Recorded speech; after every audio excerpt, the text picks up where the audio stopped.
Hello, world. Welcome to another episode of the Mommyana podcast with Mommyana Elia, and happy holidays to you all. I know Thanksgiving just passed and Christmas is upon us, and so is the new year. So happy holidays to everyone.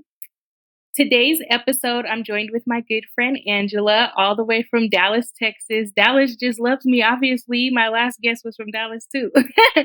But yeah, Angela's here. I'm super excited. And just like a quick interesting story on how Angela and I got connected. So Angela is currently married to my high school college boyfriend. And we actually became friends through him. So that might sound kind of strange to some people, but that relationship been over for like over a decade. So fortunately with time, him and I were able to maintain a friendship. Our kids have met each other and they've even been able to hang out. So it's really a beautiful thing. I think when you can move forward with peace and love and the friendship can be sustained. So through that, Angela and I have become a lot closer, and I just super appreciate her and admire her for so many different reasons. But I'll go ahead and let her introduce herself first before we dive into things. So, Angela, go ahead and tell us a little bit about yourself, your hobbies, interests, where you live, where you're from. Okay. So my name is Angela Johnson. I was born in Haiti, but when my family immigrated to the U.S., I was raised in West Palm Beach, Florida. Um, I was raised with my well, it's not nine siblings, but it's nine of us total, so my eight siblings. And we grew up in one household together, which was super fun. I love my siblings so much. And as Aaliyah stated, I am currently married and have three amazing young men. They are age 7, 3, and 23 months. So that's a little bit about me. Um, And what do you do for work? so at this current time, I am a solo practitioner with a focus in criminal and family law. I graduated from law school in 2016. So, I just look like this. I am very old. And after graduation, I kind of like jumped straight into the state attorney's office. I'm expecting to make a difference in the community. And honey, I walked right out within 6 months. I ended up moving to Texas and tried different ways of trying to make a difference in the community. So I went straight to the Attorney General's office to work with parents to try to help them facilitate co-parenting between them and making sure that people had access to their children and that they were moving in a healthy manner. And then I went to Child Protective Services here in Texas because so many people were mistreating children. I was able to see a lot of that when I was at the Attorney General's office. So I was just trying to really help with the unification of families, not like taking them apart, but like some people just don't know how to discipline their children. They don't understand how to have proper co parenting relationships, which then lead to abusing the children out of stress. So I did that for a little while as well. But in that time frame, I realized that I just needed to really work for myself because I couldn't really work for anyone because all the change that I was trying to do, it just kept getting stalled out by, the people. So, you're always going to have to answer to someone. There's always a boss, there's always policy, there's always procedure. And I didn't always agree with it, especially when I felt like it was detrimental to the child. Most specifically in CPS, because I've had to put children back in harmful places, and that just didn't sit well with me.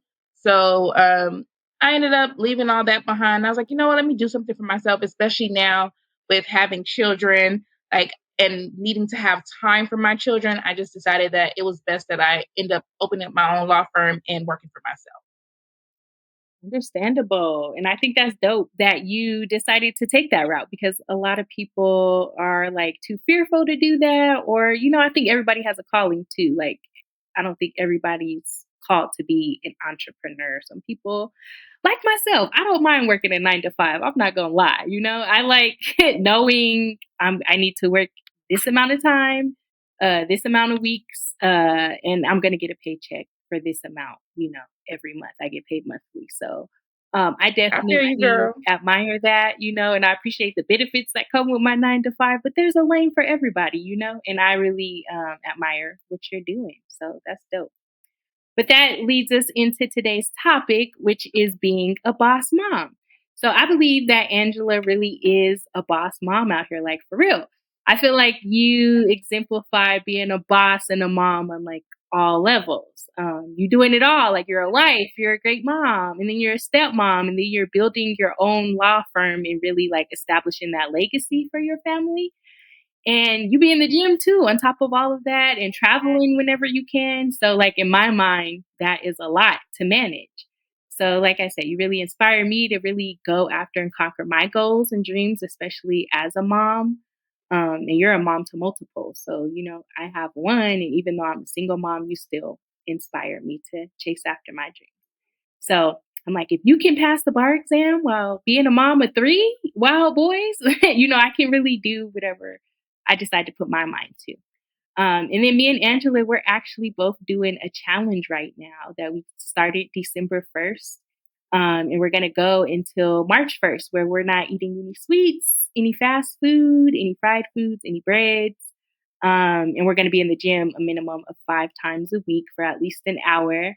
And I'm just excited that we are doing this together because I know we're both going to be a huge motivation to each other. How's it been going for you so far?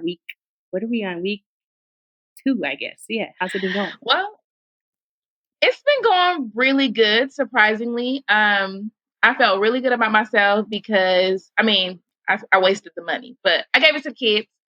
I felt really good because I was like, you know what? I just really need some type of sweets. I need a reward. I don't know why I was doing it because when I'm not on a strict diet, I don't even think about it.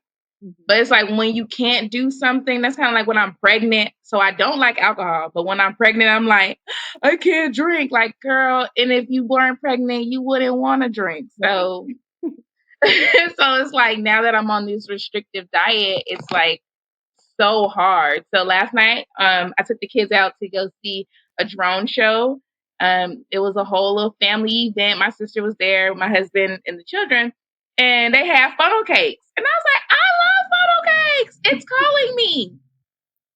So Did at you first, I indulge? accidentally did not order the funnel cake, and my sister wants to remind me because clearly she wanted the funnel cake. And I'm like, oh, maybe it was God. She was like, no, add the funnel cake. So I'm like, okay, add the funnel cake. So I purchased a funnel cake, bring it to the table, and my sister's like, okay, so when are you gonna crack open this funnel cake? And I'm like, I just can't do it. You guys enjoy the funnel cake. And they ate the funnel cake. And I felt really good about myself. Like I was Um, like, I did it. And my you husband was like, you gonna tell Aaliyah? And I was like, I am gonna tell her I did not eat that funnel cake. That's good. That is good because I love me a funnel cake. I would have probably had to indulge, but Girl, it took good. everything in me. Like, I if I see a place, because it used to just be the fair for me. But if I pull up to like someone's restaurant, and I don't even eat fast food like that, but if I see that they're featuring funnel cakes seasonally, I'm like, what? Let me get a funnel cake. That is good. No, but that is discipline. That's good.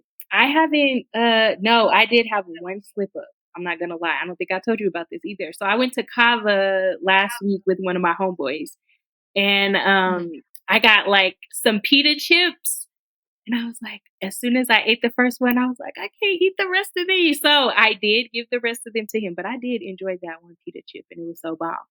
But, outside of that, I feel like I've been going strong. Sweets are definitely my weakness. Like, I'm an ice cream girl. I could eat ice cream every day. Honey Bun loves ice cream. I love cookies and all that, but, I've been abstaining from it, so I'm proud about that, and then I've been in the gym too. I haven't worked out this morning yet, but I'm going to. I'll probably do, like, a little at-home something, but, you gotta get you an Apple Watch too so we could be, like, challenging each other? That would be dope. I'd be I on have an here. app on my phone that records my workouts, and that's as far as it goes. I Oh, am do so you? old What app school. is it? I don't know. Let me see. What is it called? Some app.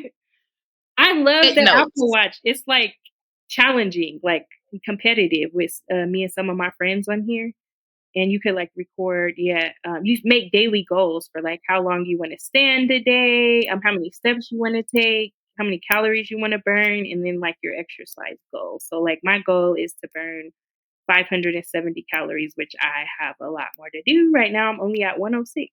So I got a lot to do. But yeah, tell me what that app is because I could download it. It's Spit Notes, and honestly, it was an old man that made me download it because he saw me in the gym with a notebook because that's just how I am. I'm old school, so like I bring a notebook and I put like my workouts in it and I make sure I check it out and I tell Uh-huh. myself how I felt about it that day. And I also record like my water intake and stuff. So he saw me and he was like, "You should use this." And because he was like 80, I was like, "Oh my god, am I a problem?" So I downloaded it. That And, and ever since I downloaded it, it's kind of like, but maybe that's why I like to write it because sometimes James will ask me, what did I do last week? And I'm like, I don't know. I got to check the app. And like, if I wrote it down because my hand is writing it, I remember it and I could just tell you. But now I got to go in the app, which it's fine. It's fine. I think I'm looking for excuses to not use technology, but it's fine. It's get with the times, my girl. But no, I feel you. Writing stuff down is better. I feel like it holds more power in your brain. Like once you write it, you know it's real. So I get it. But cool. Okay, well let's dive into I got a couple little questions for you. So my first question is share with us your journey into your career as a lawyer and how things have shifted for you as you've become a mom. I know you kind of talked about it a little bit in your introduction, but yeah. Why did you decide to become a lawyer? And yeah. So my decision actually started extremely young. I was only 4, Oh wow. which is what made it so. Yeah, I wanted to be a lawyer for a long time, and my reasoning was a little flawed. I told my mom I was like, you know what, mommy, I want to be a lawyer, and she's like, why? Because if as you know, like Haitian people are typically like nurses and doctors, like they like dabble in the medical field or whatever. So like when you come to America, they always expect you to be a nurse. And I was like, "Mommy, I want to be a doctor. I mean, not a doctor, a lawyer." So and she's like, "Why?" And I was like, "Because now he has behavior issues. He's going to get in trouble. He's going to need a lawyer." I have to say. And, and she's like, "Well," I was like, "Yeah, I got to save my brother." So and it's funny because like all the whole time, like elementary, middle school, it never shifted. I got to high school and went to a high school that had a law program. So I was in their law program. I got to do mock trials. And then when I went to college, you have to elect a major. And the advisor was like, "Oh, well, what do you want?" And I was like, "Give me anything. I'm going to law school." And she's like, "First of all, pump your brakes, little 17-year-old. You need to do X, Y, and Z." And I was like, "Okay, whatever it takes for me to go to law school, that's where I'm going and that's what I'm doing." And she's like, "Okay." So it's so funny. She still talks about me today. She's like, weirdest child I've ever met. Like people come to college to have fun. And she's like, "I came here because someone told me I needed to come here in order to be a lawyer." That is funny. That's crazy at 4 years old, like to even know what a I lawyer know. is. Like, but that's dope. Like you really followed your childhood career. When I was a kid, I think I Hmm. wanted to be a veterinarian. That would have never worked out for me because there's a lot of animals I really just don't like. Like if I had to work on a cat, I'd be like, let that motherfucker die. So Girl. yeah, but But that's then I went to law school and I decided I hated it. oh okay. Why? But again, it was a means to an end. So I actually did not do the full 3 years like normal people. I think it's like 3 to 4 years.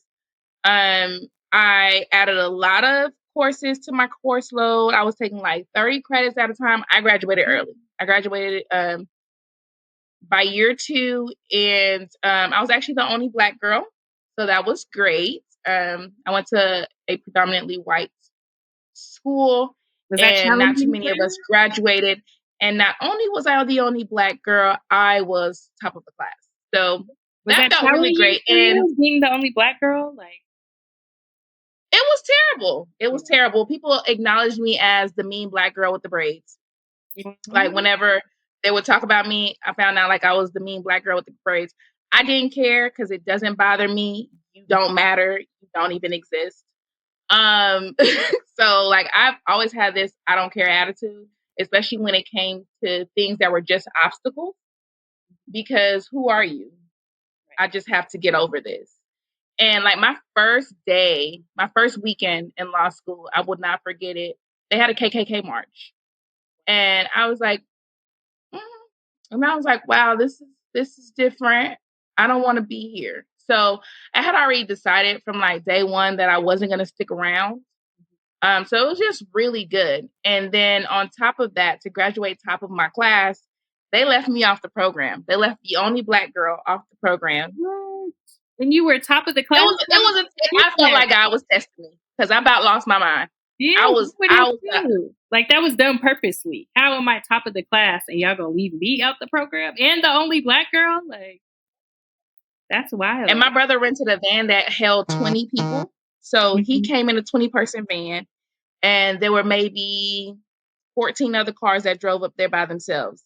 Like, people always say my law school graduation reminds them of a Jay-Z concert because it Oh, was a white school and the Black people blacked it out. You hear that's me? what's up. That's dope. They And y'all showed left up. me You off the showed out. program. So they had to make custom programs specifically for my family and my friends and Oh, mail it. wow. So that felt good. That felt like a win because now you got to do this. And you know what I'm saying? Like, you got to acknowledge me. And you got to feel dumb leaving the one Black girl off. And I done shut this school down. So, Right. And that was a University of terrible. Florida, if you're watching this, you did nothing.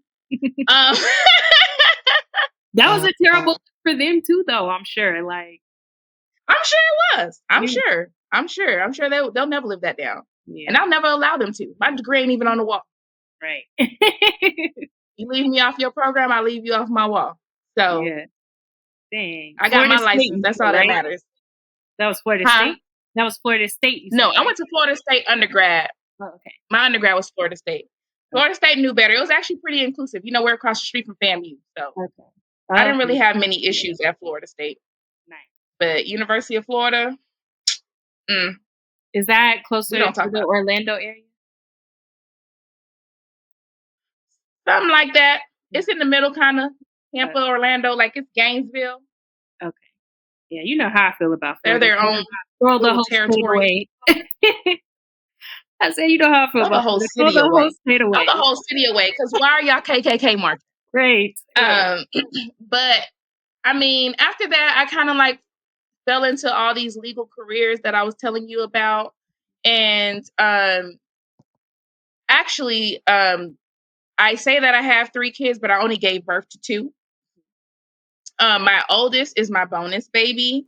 I've been taking care of him since he was 1. And sharing custody, it didn't feel like a full-time job. So it seemed pretty easy to me to be working and taking care of him. Um, and then I didn't give birth until his fourth birthday. I can't talk today. I'm sorry. So I gave birth to his little brother on his after his 4th birthday, and it was a very trying time with COVID, a new marriage, going back to school to be a doctor because I'm a problem. It was just a bit much, but God looked out. Like I had a smooth pregnancy. I had a very easy baby. Like that baby was so easy, so like caring, and he was breastfed. So you know, breastfeeding takes a lot out of you. A whole So extra. I'm trying to go to school. I'm trying to do all these things, trying to work, and I got a baby on the breast, and it's very draining. And it's my first birth, so you know that first birth does a lot to your body because your body doesn't really understand what's going on. But I had an amazing baby, like, and I got to really fall into his life. I put him in a lot of things. Like I was enthralled with him. Like being a full-time mom was amazing. Like I had my baby potty trained by 18 months. I had him in all these programs that he did not qualify for. He was always the youngest one there, but I was like, y'all put my baby in there. And he just got to do a lot. And it made me feel good. But I mean, I kind of feel like I rushed his life a little bit because he's 3 and I think he's 30. He just he be doing a lot. And I'm like, so I'm taking my time with the 23-month old. Like Yeah. I'm cruising with him. So the difference is it's like yeah, you're working and you're becoming a mom. So with Julian, that's the oldest, I was able to be like, oh, I love being a mom. He loved me so much. I love that kid. And then with Ace, I'm like, it's mine. And oh my goodness, look at what he can do. And then with Ari, it's like, all right, show me some. So it just feels really good. And like I can just look at them and be like, you guys are like amazing. Like they're amazing kids. And it makes it so much easier. And they make me feel good. Like even studying for the bar, they did not allow me to study for the bar. They had to leave to go stay with my sister. The bar exam was in July. I kept trying to study for the bar since March. May came around and I started getting filled with anxiety because I was still overly enthralled in my children's life. Like I was just, I don't know. And it's my fault because their daddy told me to stop doing stuff. And I just wouldn't stop. And I'm like, but I just want them to do this. And I want them to do that. I want to do T-ball. I want to do that. And it's like, you need to study. And I'm like, but my kids. Yeah. Balance, Lord. Balance. So July rolled around and my exam is in July and I barely studied and I started like losing. I was like, I'll just postpone the exam. And it was like, really? No. So my kids went off to the summer with their auntie. She loves me. She's been taking my kids every summer since I gave birth. And I got to study and their dad was spoiling me. I didn't have to do anything. He was cooking my meals. You're not supposed to study for the bar for a month. Don't do that, people. Don't ever do that. But I had a lot of support. And then when the bar exam came around, I almost walked out. My sister actually drove my kids all the way to my exam to come see me. They were in my hotel, and I gave my newest baby like the biggest. Like, don't get me wrong, I love the other two, but the new one is because he's the devil. So when he loves you, About the devil. when he loves on you, it just feels so great because it's like he want to hurt people when he touched them all the time. like my like Julian and Ace, they just love me all the time. Like so, it's cool, and I don't take it for granted. I love them too. They love me all the time though. Mm-hmm. That baby, like get over here, I'll pinch you. The mean one. So when he said, "Mommy," I was like, "Oh my god!" I gave him like the biggest hug. I never walked out the exam. I nearly got a perfect score. I feel really good. Like I was like, oh my God. So like my kids are like my inspiration. A lot of people think children get in the way, which if you're me, they kind of do, but it's a choice. But really the way you do it is you just make schedules, you set boundaries, you establish those boundaries and you hold true to them. Like my kids are on very strict schedules. Their schedule is so strict, they tell other people what's next. Like if I leave them with my sister or somebody, they be like, do you see what time? Julian will go read the time off the microwave and tell you it's story time. This is what we it's got. dinner time. It's time to eat. You know what I'm saying? Yeah. And they will tell on you. They will tell on you. If you don't give them a hearty dinner, they snitch. Yeah. If you don't to read them they book, they tell it. If they ain't say they prayers that night, they tell it. So like my kids are very structured children. And they don't see it. So like a lot of people like to be like, oh, you need to let your kids be kids. You don't want to be too hard on your kids. It's not about being hard on your kids. It's about establishing discipline for your kids and establishing consistency for your kids. So my kids are so consistent and disciplined, they don't realize that they live a strict life. They're very happy with the life that they live. So much so they be like, Mommy, can I do X, Y, and Z? And I don't shut my children down. I allow them to have autonomy. I allow them to have a voice. If it's dinner time and you still want to play because children are emotional, I want to play. Okay, but it's dinner time. So this is what we can do. You can shoot the rocket one more time. Okay? And one more time, one more time. And then we're going to eat dinner. And I say that, and then he goes and he shoots the rocket the one time, and he comes back and he tells me, okay, Mommy, no more, as if he made the rule. Right. And I'm like, that's right, no more. Good job. And then he'll say, it's dinner time. So kids just want to feel like they won something. You don't have to beat your kids at every game. That does not make you a good parent. That just makes you a dictator and a tyrant. And your children are not going to trust you later on in life to even come to you about nothing because you're just going to tell them what to do anyways. You don't allow them to experience life, and they never got to speak up. So I'm all about breaking generational curses. Like, I don't want my child to be like, oh, a child's place is dark and gloomy and got to be silenced. No, that is not a child's place. A child's place is one that is filled with autonomy and grace. Give your kids grace to mess up. Give your kids an opportunity to speak up. They need their voice, because once we start restricting their voice, they get okay with other people restricting their voice. The world is already a terrible place. You don't have to make your child's worse.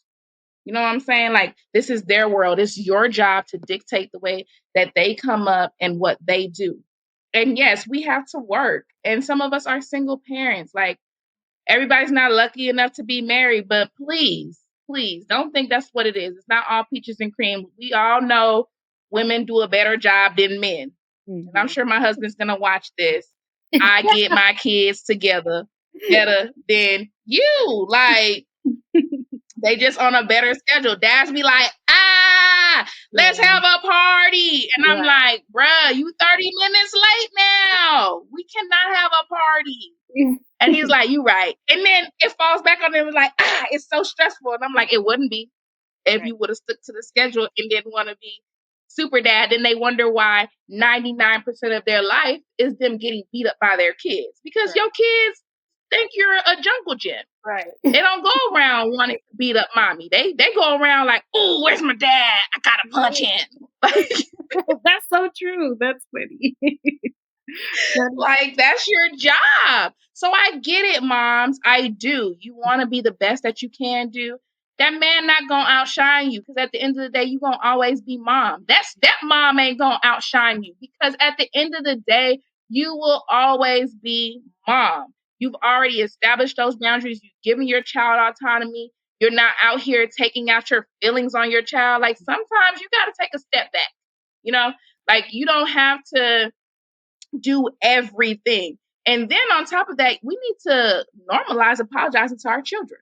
You ain't right all the time. That is important. Sometimes you are wrong. And sometimes when you're not wrong, you may have done something in a manner that your child found offensive, and a child is allowed to be offended. So if you're going to offend that child, even if you were right, you need to tell them that was not my intention. I apologize. And if you made a promise to that child that you couldn't keep at the time, like, let's not make it a thing. Explain to that child. Like, don't tell them that my boyfriend cheated on me. Now I'm mad. Stay away from me. I got fired. I can't make no money. No, they don't need to know all that. But it's like, hey, baby, mommy's having a hard day. Let's make a deal. If mommy can do X, Y, and Z, I'll be able to take you to this. Now, don't renege just because you're in your feelings. Sometimes you got to put on a face. You got to do it for these kids, because they can feel your energy. They know you're sad. You don't have to display it. Right. You don't have to make it so loud. Like, they know you're sad, and that's perfect. It's okay to be sad. You're a human too. But the child doesn't have to suffer for what you're going through. Right. Ever. Totally agree with that. I totally agree with apologizing to your kid too. That's something actually I did this morning with Honey Bun, because last night she was just having a troubled time staying asleep. She woke up at like 3 o'clock in the morning. You know, I'm obviously tired. I'm sleeping. I was a little grouchy. I'm like, girl, just go back to sleep, lay down. You know, I was getting super frustrated. When she woke up this morning, I was like, I apologize, baby. I know mommy kind of came at you. I was really aggravated and annoyed, but I shouldn't have came. That's why I apologize. But I think that is important to do, because sometimes we are wrong, and maybe it may not be you weren't wrong, but it's the way that you delivered what you said that could have been, you know, harmful or hurtful to their feelings. So I definitely believe in that. And I think it's dope you have such a solid support system too, because that's been like an aid in helping you to accomplish a lot of your goals too. Like, it takes a village to raise these kids. You definitely can't just do it on your own. And, you know, I'm super grateful for my village. I don't have like a gang of siblings like you, but my mom, I be telling her, like, you my baby daddy for real. Like she was everything. Like I'm so grateful for her. A true blessing for real, for real. And I didn't have any grandparents growing up, so it's just beautiful to see their relationship and how like she connects with my daughter and just loves her so deeply too. But, yeah, it takes a village. You gotta lean in on, those people you love and trust to, help Mhm. support your kids and help you get to your goals, and so you don't stay stagnant in life because especially as a single mom, it's hard. You can get stuck in just I think being a mom general, like you could just get so engulfed in just being a mom, you kind of lose yourself outside of that. You don't have an identity outside of that. But these kids ain't gonna be kids forever. So, you still have to continue to grow yourself and do things that you enjoy doing and just have your own identity outside of that. I think it's super important. So yes, but as y'all see, Angela is out here doing it, killing it. My next question is you kind of talked about being a stepmom and how you came into Julian's life when he was 1 years old. That is also super admirable. But talk more about like what it's been like being a stepmom. What's that experience been like for you? Um, well, being a stepmom has been very rewarding, I would say.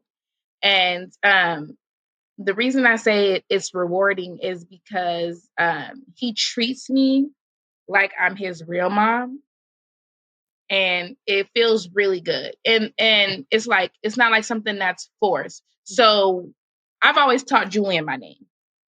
He knows my name. The man refuses to utter it. But if you ask him about me or send him my way, then he knows where he's going. But he won't say it. He elects to call me mommy. Mhm, And when he says it, like my heart is just, it melts because you don't have to call me mommy. You mhm, don't. And it just tells me how he actually feels about me. And this boy, he jumps to joy when he sees me, like hugs me, tells me things, he talks to me. Um, and it feels really good just to see that genuine light in kids' eyes where it's just like, oh my God, I really love you. And I'm like, that's great. That's awesome. Like, I just, I don't know. Like, I cannot stress enough, like, the energy that you bring to these children is exactly what you're going to get. Like, I think a lot of people go into step parentship, and it's not just baby mamas or whatever, it's parents in general. They go into these relationships like expecting all this respect and all this other stuff. And it's like, let's take a look in the mirror. If you have your own kids, do your kids talk to you like this? Do you deal with your own kids this way? And maybe you don't have kids. This is a great place to start and learn about kids because Julian was my first kid and he wasn't biologically mine. And I was still treating him like he was biologically mine. So it's like if you wouldn't do it to your biological child, don't do it to your stepchild. And they can see that. They can feel that. They know what's going on. Children communicate. They talk to each other. They're like, well, your mom's only nice when this, that, and the third. Like, they don't do me like that. And kids can feel that. That establishment of boundaries and respect, that ain't up to you. That's up to that other parent, the mom or the dad that you got in a relationship with. It is their job to have that child set those boundaries for that child to respect you and all that other stuff. The liking part, that's up to you. You have to bring joy. You have to be the person that they're like, you know what? I actually like you. Like, it doesn't take much. I've met children that were further than 1 years old that were just like, I just love Miss Angie. And I'm like, I don't know why kids like me. I don't like They can feel your them. aura, like kids can like they can feel like authentic and just good energy, like and they gravitate towards that. So hmm So it feels good. Like being a step parent is very rewarding. Like the only drawback that can really come from it is not really the child. It's the relationship with the other co-parent. Like you need to focus in on that. Like, and even with that, all I can say with that is be kind. Lead with kindness. Like you can't force anyone to accept kindness from you. You know what I'm saying? Like you can't expect them to be like, "Oh, I want you to take care of my child." No one wants to be replaced. No one wants to feel like they're in competition with anyone else. The only thing you can do is make it easier for them. Be open, be transparent. Like, hey, your son said this, that, and the third the other day. How do you feel about this? How do you feel about that? I strive to make the other parent comfortable because this child is in my house. This child is under my care. If there's something that you don't like, you need to let me know. And that goes to me. And these are not co-parent relationships. These are my siblings. These are their father's siblings. These are grandparents. They need to understand that you come first and what you say goes. Like, if my child can't have peanuts, you let me know, and I'm like, I got you. We're not doing beef this week. Cool. No beef at my house this week. I will monitor that. And even if it comes to a point where it's like, oh, I don't want my son to do this, that, and the third, but my kids are doing it, cool. I'll find a different activity for him. But it needs to be things that are led with kindness, and you can't use it as a weapon to control. Because what you're not gonna do is run my house.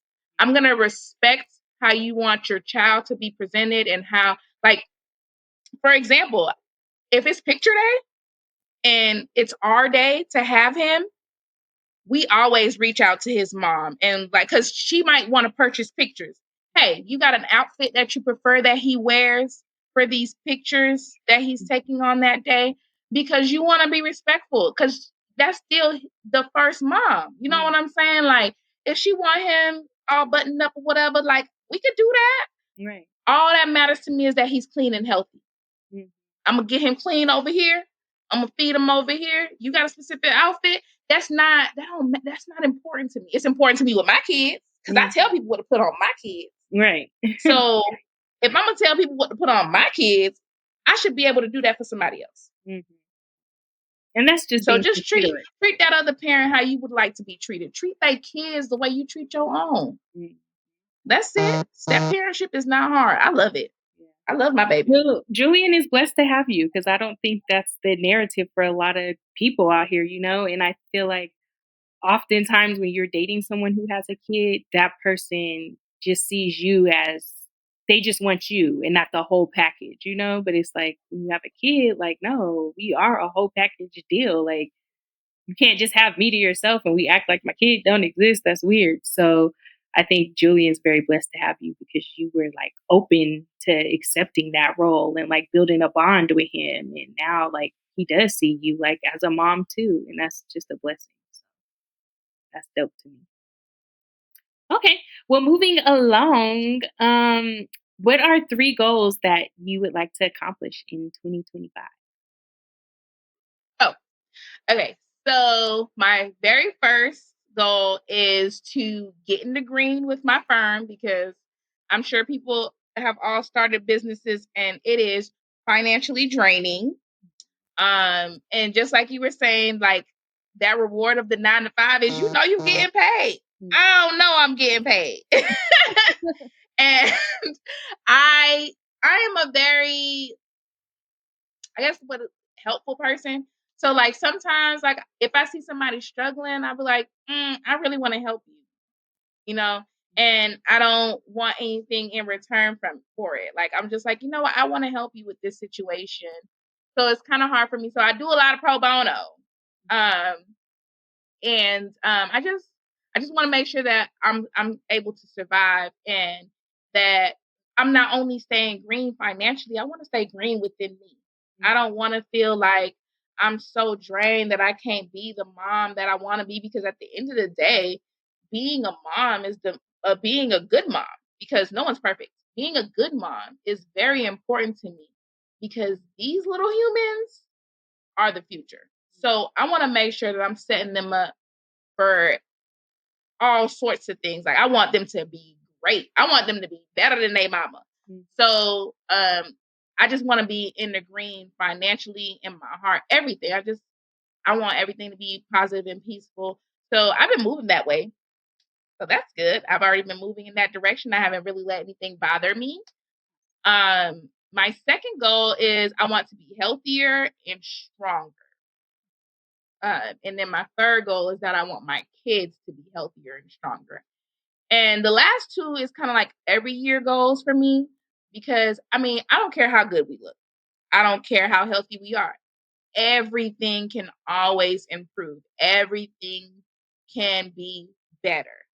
Like you're not perfect. You'll never be perfect, especially not to yourself. We are our worst critics. Mhm. So every year, like if I feel like I'm just making strides and becoming better, like I'm gonna keep getting better. If I'm just fine and finer and then finer, then we win.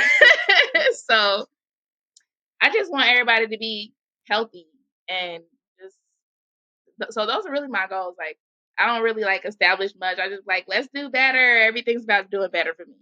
Yeah. Those sound amazing. I would say to follow up on yours, my 3 goals. Number 1, to be less bothered by foolishness. I think I tend to let a lot of small, minute things sometimes get to me and, like, throw me off course sometimes. So I'm gonna be, like, just more grounded and less bothered by foolishness. Number 2, I want to be overall healthy, like mentally, physically, spiritually. And I think that just goes back to being like more grounded all around. And then third, I want to become licensed next year as a social worker. So I need to start studying for that test. I have to take the ASWAB and I need to, yeah, just put all of my focus there. Couple other goals like traveling is super important to me. Like I want to expose Honey Bun to so much. So, and I feel like I already do. But just finding a better balance with that. Cause kind of like what you talked about, like I've been putting them in everything. That be me. And I be overdoing it sometimes. I'm like, so I need to, and I live by a calendar, but like right now I have her in ballet and gymnastics, and it's just too much. Mm-hmm. We did soccer, we did basketball. What else did we do? Swim. Like it, and it's been cool, like because she's being exposed to so many different things. But I just want to, I think, hone in on one thing that she really likes, which seems to be gymnastics, and like kind of, move forward with that. And then like back to the traveling thing, for me, I try to take at least one international trip a year. So I'm gonna do that. I'm gonna go to St. Martin in March with one of my favorite cousins, Shauna, because she was on the podcast before too. And then I want to take Honey Bun out the country too. So we're gonna go to Mexico in July. But yeah, and then a couple of like just local stuff, or not local, but like, US visits, visit my brother in North Carolina and Chicago, probably take a trip to Texas too at some point. But yeah, those are my goals. I really want overall to just be more grounded, you know? Um, yeah, that's the but cool. This has Good. been And people don't know this, but Ace and Honey Bun are actually very close in age. They are the same kids. Them COVID babies are hard. they are. So check in on your friends every now and then. They got COVID babies. Them babies, they different. Yes, they But are. they are very sweet. Like Honey Yeah, Bun is really sweet. she is. Ace is really sweet. They're just extremely intelligent. Yes, very. So you have to keep them in stuff and keep them busy, and you got to keep answering questions. So All day long, all day long. Yes.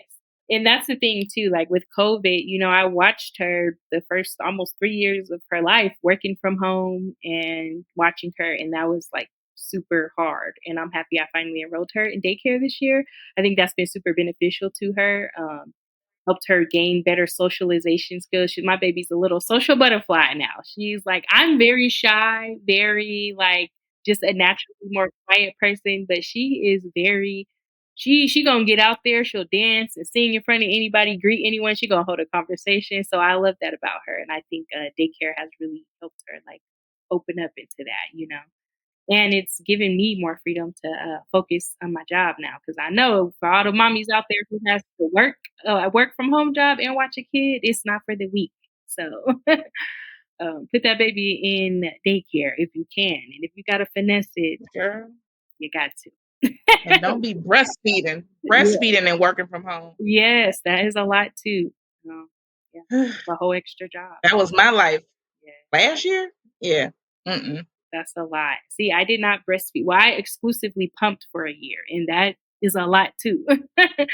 Being at that pump, That's like, more. That's even more draining because at least with the baby on, you don't have to get out the bed. do Yeah. so much, and then they get what they need, and you move on. That pump used to put me to sleep. I It's used to a wake lot. up with the pump still on. Yeah.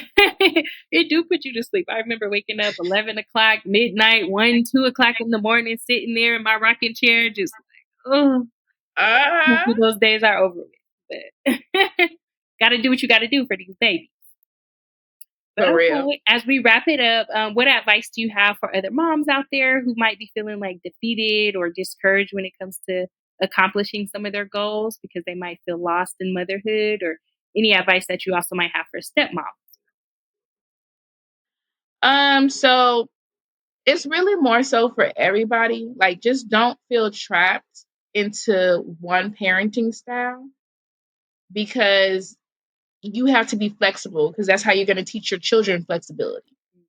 So every now and then you do have to, put your foot down and be assertive and things of that nature. But I think if we all strive to break those generational curses and give our children voices, at least they can understand why they're being shut down because now you're explaining to them, like, oh, mommy, I want to go play in the rain. That's crazy. Right. Instead of just saying no, I could just be like, well, why would you want to do something like that? Do you know that when people play in the rain, they get sick? Do you even like feeling sick? Mhm. No. Do you like it when I have to drain your nose with saline salt? No. Okay, well, that's what's going to happen if we go play in the rain. So we can go play in the rain if that's really what you want to do. Mhm. No, I don't want to play in the rain anymore. Cool. Like, shutting them down, they don't understand why they're being shut down. They only see it as you're just a mean parent at the time. And kids do make their own assumptions. They will assume something's wrong with you. They're like, oh, mommy's tripping today. They get older and they say those things. Like, they become middle school, high school. Oh, my mama tripping. My daddy on this. Like, no. If you would have explained it to them, it's like, oh, I mean, my mama got a lot going on right now. It's all good. I'm gonna probably go. I'm gonna catch y'all late. Like, it's not as offensive. You know what I'm saying? Like, and they don't have to feel like they're being deprived. And again, them winning does not equate to you losing. Right. Like, that's like my biggest thing. And it's not even just with kids, it's with society in general. Your win is your win. Nobody got to hear it. It don't have to be loud. You don't have to have a loud win. Sometimes that win can be silent because let me tell you, I thought my whole life as a child that I was running my daddy. I became an adult and started doing the same things to my children. And they think they run me. They think they just make all the rules. Yeah, I'm going to do this one more time. That's my rule, sir. I got older and I'm like, oh, my daddy just gave me the rope. Like, because kids are less disrespectful, they're less emotional, there's less fight when they think this is their idea. So you can allow them to think that they won. That doesn't deprive you of parentship. That doesn't make you look like you're weak. And it's okay to be soft. It's okay if your kids think you soft. Like, I'm pretty sure my kids gonna grow up like, my mommy ain't this and that till I bop them. You know. That's just how kids are though. So like, you just can't get tied to one parenting style. Like, sometimes you're gonna have to like boom. Cause like, I got a 23-month-old.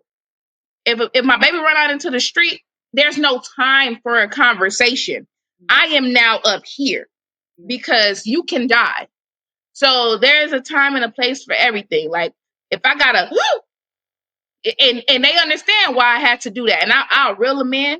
And even after I just spazzed on you because I didn't want you to die, we can have a conversation after that. I'm not gonna just leave it at now. I'm mad at you. Like, our parents back in the day, they used to let anger fester and carry over and be mad at you all day. What you mad at me for? I'm a kid. You don't have to be mad at your child all day. You can be mad in that moment because you're not even mad. You were just scared that something was going to happen to them.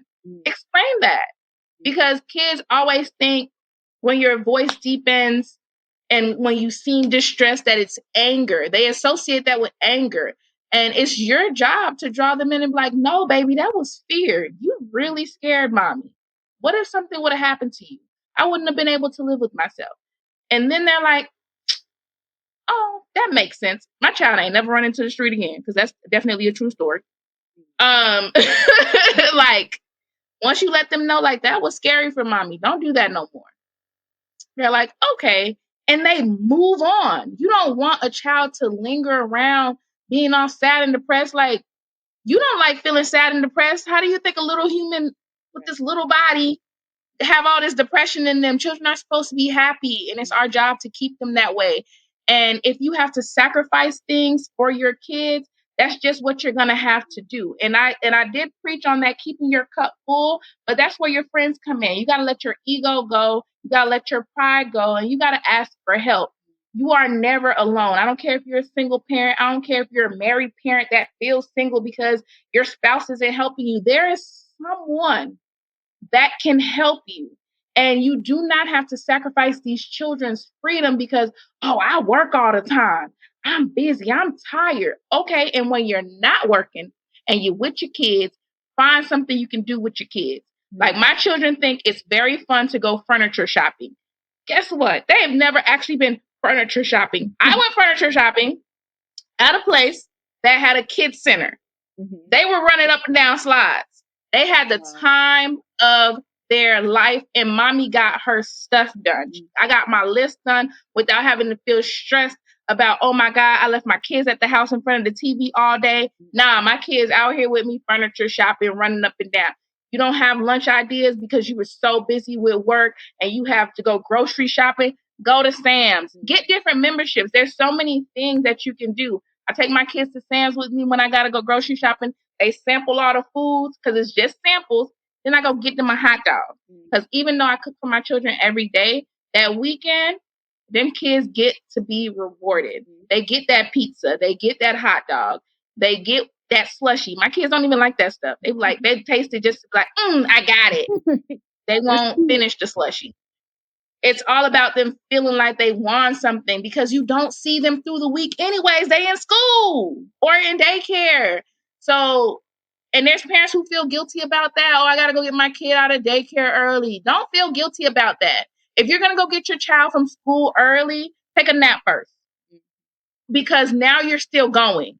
And you are not good to anyone if you're still going. You need to take a break, wake up, and if you're not happy when you wake up, pretend to be if you plan on getting that baby early. And you go have a good time with that baby. But don't let them kids have to feel what you're going through. It's not up to them. You had your childhood. Like, it's not fair to them. Be fair to your kids. Treat them the way you wish your parents would have treated you. And you'll be perfectly fine. I think that's with everybody. And with step parenting ship, just lead with kindness. And that does not mean let this man or woman bully you, because at the end of the day, you are a man or woman first. Don't ever let anyone disrespect you. Lead with kindness. If they can't take it, that's their problem. Don't make it yours. Move right on. You did your part. You can live with yourself. And then you turn around and you still be kind to that child, because that child ain't have nothing to do with it. They have nothing to do with your problem with that baby mama or baby daddy. And that's my little two piece. I agree. Y'all take care. Y'all do y'all thing. Raise these kids. Let these babies talk. Because they got a lot to say. Yeah. Well, thank you, Angela. This was a good conversation. I appreciate it. And thank you to all my listeners who tapped in for this recording. Make sure you follow me on Instagram at Mommyana Podcast. Also on Facebook, TikTok, YouTube, Spotify, Apple Podcasts. I'm everywhere. And always looking for guests to join me on the podcast. So if you're interested, you can slide in my DMs or send me an email at mommyana.podcast@gmail.com. And shout out to my brother Derek on the editing of these episodes and on the fire beat that he came up with. You can find him on IG too at dweatherlybeats. And Angela, if you guys want to contact her for any of her law services, where can they find you at? You can send me an email at Aura J Esquire, AuraJesq. Don't spell the whole Esquire, at gmail.com. You can send your inquiries there. I have a business account. I'll give it to Aaliyah and she can give it to you all. And of course, like I said, I really just like to help people. So if you have an issue or a question, and you're not sure that you can afford it, hit me up and we'll talk about something. We'll work something out. Know that I focus in family and criminal. I do have some unemployment background. I worked in unemployment for over a year. It's boring, but I can help you there too. But yeah, if you have criminal law problems or family law problems, or if you just want to ask for advice, or if you have something that you want to say, like, you can shoot me an email. Mommyana here will post my phone number below, and you can shoot me a text as well to my business number, and that'll be perfectly fine. I'll hit y'all up. I'll talk to y'all. Sounds good. Thanks for tapping in, everyone, and we will see y'all next time. Bye. In my ace voice.